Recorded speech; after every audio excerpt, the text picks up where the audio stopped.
Question number 5. The last question from Dr. Imjad Hussain. Thank you, Imjad, for these wonderful questions. I don't think I have covered them in details enough and referred to studies like you needed, but if you need more details, it has to be a question, has to be a presentation and lecture. But in these short videos, I'm trying to give you the gist of what I believe, and then maybe some arguments to support it, but maybe not enough, and really would need a lot of time to thoroughly address the questions with every single detail. And I would need notes. I would need slides or something to keep remembering all the points you talk about. So here's the 5th question and the gist of my answer. What are the current recommendations for the treatment of early PD? And the short answer is none. Recommendation, it's a heavy word, recommendation. Recommendation from whom? From my boss, from me, from another neurologist. Who's giving the recommendation? So a lot of time when we use a word like recommendation, what we're trying to think about is like guidelines, and they are put together by a respectable organization. So organizations like American Academy of Neurology or Movement Disorder Society. And I am not aware of recommendations that these are the 3 things you have to do in treatment of early Parkinson's disease, or 5 things. The best recommendations are the AAN, American Academy of Neurology, quality measures for treatment of Parkinson's disease. And they do not separate out it as early versus late Parkinson's disease, but I think they are as applicable, if not more applicable, to early Parkinson's disease than middle or late Parkinson's disease.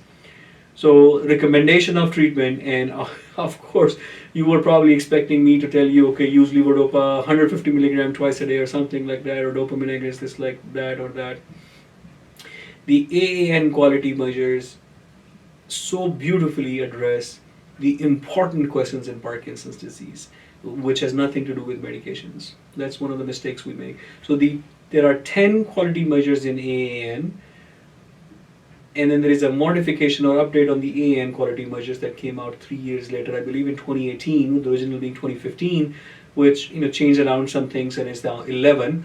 And they address important questions that we do not think about. The quality measures are: did you ask your patient about sleep problems? Did you ask your patient about falls, about depression, about apathy? Did you ask so each one of them is a separate recommendation. It's saying that ask your patient about this once a year. And that is quality of care in early Parkinson's disease. That if you are seeing a patient with your early Parkinson's disease, yes, medication is part of the question, but it's important questions to know, what are you treating? And it's not just tremors. There are other problems. Maybe your patient is severely depressed. If you didn't ask him about that, it doesn't matter what levodopa you used or not used, or dopamine agonist, he's not having a good quality of life. So quality of care in early Parkinson's disease, it's only 10% medications. 1 out of this 10 quality measure is the assessment of need for medications for a patient, and that's it. Does your patient need medication or no? How much? Which one? There's no quality measures. There's no guidelines or treatments for that. We already went over those questions, and I can go over more details later on. But the important point I'm trying to make is that when you are thinking about recommendations for treatment of early Parkinson's disease, do not limit yourself within medications. Okay, which medication I'm going to use, how much I'm going to use, that's the quality, that's the recommendation, that's the guideline. No. The quality measures, the recommendations, the guidelines, 9 out of 10 have to do with the quality of life, with apathy, with mood, with depression, with sleep, with balance, with hallucinations, cognitive impairment, and things like that. I would recommend you look into those quality measures and try to fulfill that.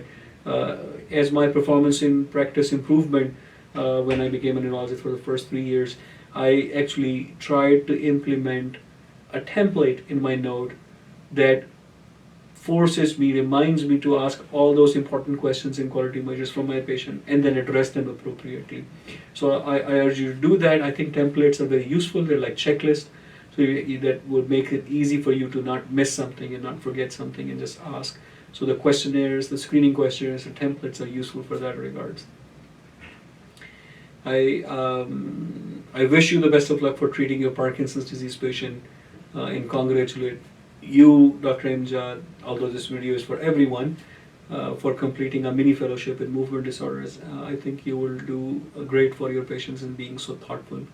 Um, I will continue this series with some other questions later on. I will try to address one question in each video, mostly related to Parkinson's disease, which is what I love, which is what I do, and then gradually add maybe other movement disorders if necessary, if there are questions that I get from my residents and fellows. Most of this will be questions from my trainees, either my current trainees or my past trainees, which are always my trainees.